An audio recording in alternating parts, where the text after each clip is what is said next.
Good day everyone, I am Janet Ampo and I'm gonna report about the selection of good quality meat for processing.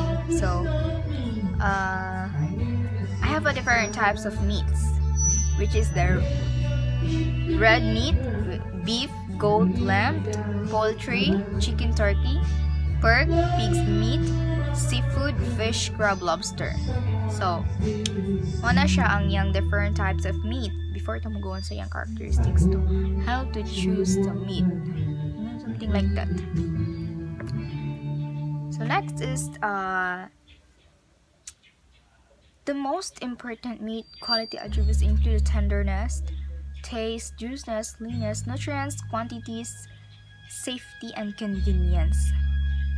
So before we go on, I will discuss the processed meat. So processed meat on the other hand can roughly be evaluated by its appearance according to the different raw materials of which the product is composed and where the use of some components is exaggerated, for instance too many particles of visible fat or connective tissue or etc. Special product treatments, for instance chilling, freezing, cooking, curing, smoking, dyeing, or the kind of the quality of portioning and packaging. Casings, plastic bags, cans will be recognized by evaluating the appearance. So, like, kung mabayad man ta sa mall, di ba, maklaro man nato ng labas or dili sa karne. So, akong i-discuss na dire. Yeah, how to choose meat.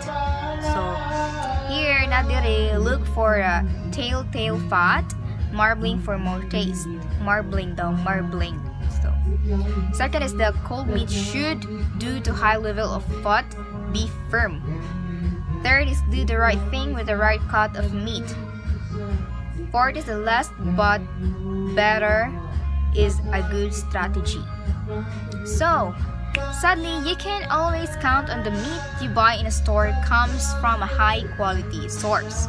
So, dili jud ta kaingon no nga kana atong gipalit nga karne dito sa mall is fresh pa na siya. Mag-expect jud ta nga gikan na sila gipang icean, gipang froze daan para ma-preserve ibaligya so the next another day na pod nga na. So I have some tips that make it easier for you to find the correct raw materials. First is the fat level. So before ko nag-ingon ganyan, diba, marbling, how to choose meat. So, marbling, the fat level. So, marbling percent fat gives a deeper, more delicious taste. Feel and squeeze the meat in the refrigerator display. It should feel firm as cold fat is hard. A fatty coating also contributes to helping the meat retain its juice and taste while cooking. Older animals with a more yellow fat can be less tender, but the meat often has a deeper, more mature taste. So, of course, mo bitaw mag-ingon ta nga mas lami na kanang kung sa prutas pa mas lami pa nang naguwang kinaan na ang lami na ang mga kanang something nga sakto yung lasa ba mo naging lang mature taste kung older animals naman, pero kung something nga murag bata-bataon pa mo naging nga lamion po di kaon humok pero not kayo tastier than the old one siya. Ang fat level ha, marbling. Bantayan ninyo kung palit mo karne. Next is the tenderizing. So meat from veal, lamb, pork, and poultry is consumed directly, whereas beef needs to tenderize over 1 or 2 weeks. Meat that is hung to tenderized develops a great taste and loses considerable liquid, which is one reason why it's more expensive. Desod po, baratuhon ni mo no, nya inyuha pa nang ipa-tenderize niya, ibaligya ng jug barato.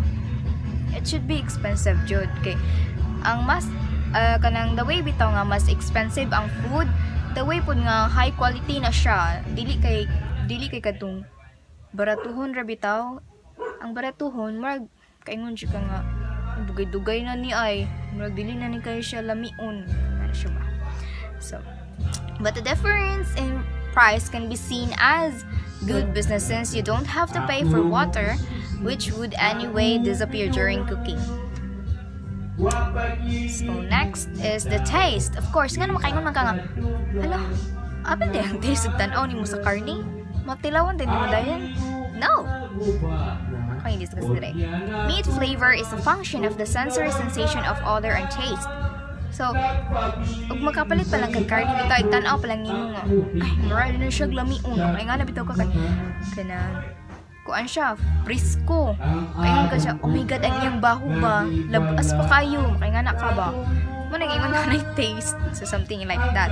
So, odor has many different chemical components due to release of volatiles, while taste is sweet, salty, sour, bitter, and the savory characteristic of meat, umami.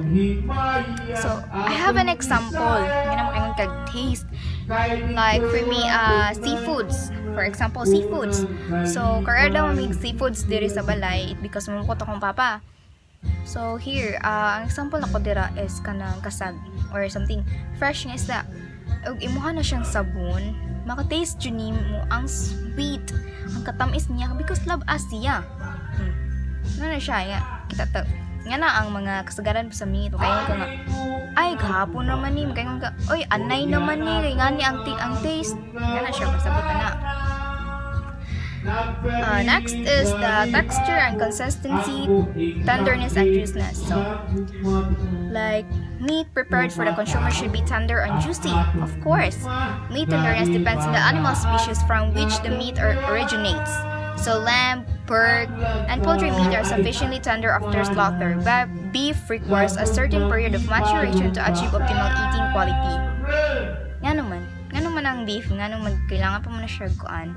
Kanang dugay-dugayan nga pagka-process it because ang beef mong good is kargado fats.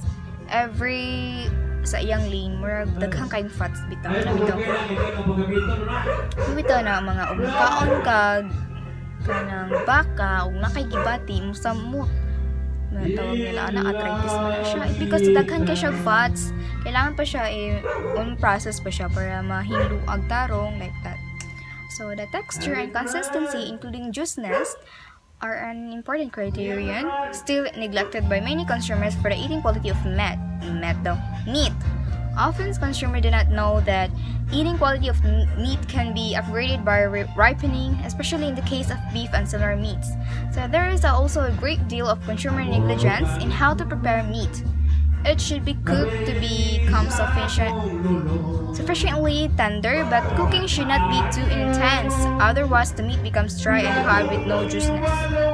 Ay na pud palabian ninyong luto no kay kanang og magluto mo tan-awon dyan ninyo ang iyang texture, ang iyang sauce ba nga gaduga-duga nga og mawala na sayang na kayo to. Like kanang magsugba ka karne. Something like that, makita dyan mo, oh my god, ang iyang juice ba? Sayang ka adso masayang. Hindi mo lang sayangan. So, mo nagingon nga ayaw ninyo i-cremate ang inyong isuga. Kaya para ma-feel pa ninyo ang tenderness o ang iyang sauce, juiciness. Next is the smell. Yeah, discuss na ganiha smell, but I have here the meat processing, which is this characteristics are related to each other to a certain extent because they have to be evaluated together for the reliable determination of a product's flavor. So the smell of fresh meat should be slightly acidic. Muni bantayin ha, budong mas mul. Ang giingon ani, kung ang giingon sa classmate, dapat ang karne. Kung siya ka na slightly acidic kung kanang labas. Timan-ina siya. So increasing in relation to the duration of the ripening period because of the formation of acids such as lactic acid. On the other hand, meat in the decomposition generates an increasingly unpleasant odor owing to substance originating from the bacterial degradation of meat proteins such as sulfur compounds, mercaptane, etc. So lahing puno, eximhot pa lang nimo nga nakaingon baho, mura na mura siya, ma-feeling mo nga murag padung na udon. So, siya daw, wag nyo nang galawin yan, ganyan. So here, the aroma meat processing, which is the product shelf life and standard temperature. So, kayo juga nga, kung nakabantay ka sa ilahang temperature, which is as sila nabutang, kaya nakabutang na to 25 degrees Celsius hanggang one day. 25 degrees at room temperature. Nakabutang siya sa room temperature, it means nga, kani bag-o pa ni. So, expected nga mahal na siya kay bag-o pa man. Kani siyang 0 Celsius chiller compartment. 30 days, nipot na siya 1 month. So, makaingon ka, nanakasay mo na ba? Nag-discuss sa isang classmate ba? Ang nakabutang ng 0 degree, 30 days na siya. Sana na siya kabulan? So, ato ka sa number 1, day 1, love us pa. So, na sa last, the 9 months, which is under negative 18 Celsius. Naka-frozen siya. It means, dugay na siya nakastack sa butanganan. I mean, sa freezer. Dugay na siya nakastack. Nakita ganyan, negative na. Dugay na siya nakastack. So, ato na lang dyan ka sa mahal. Kung gusto kag lami. So, next is, here are the quality of meat and meat products is defined by the following. So, palatability, typical of texture and consistency. Kung na siyang gidiscuss, pero part of na siya quality. Proportion of lean meat to fat, freshness and adequate conservability of the product, absence of harmful microorganism or substance, and appropriate, preferably minimal use of additives and meat extenders. Next, water holding capacity. Ano sa ng WHC class meat? Wala ako sa discuss sa chart. The water holding capacity is the ability of meat to hold or the part of its water, and one of the most important traits of meat.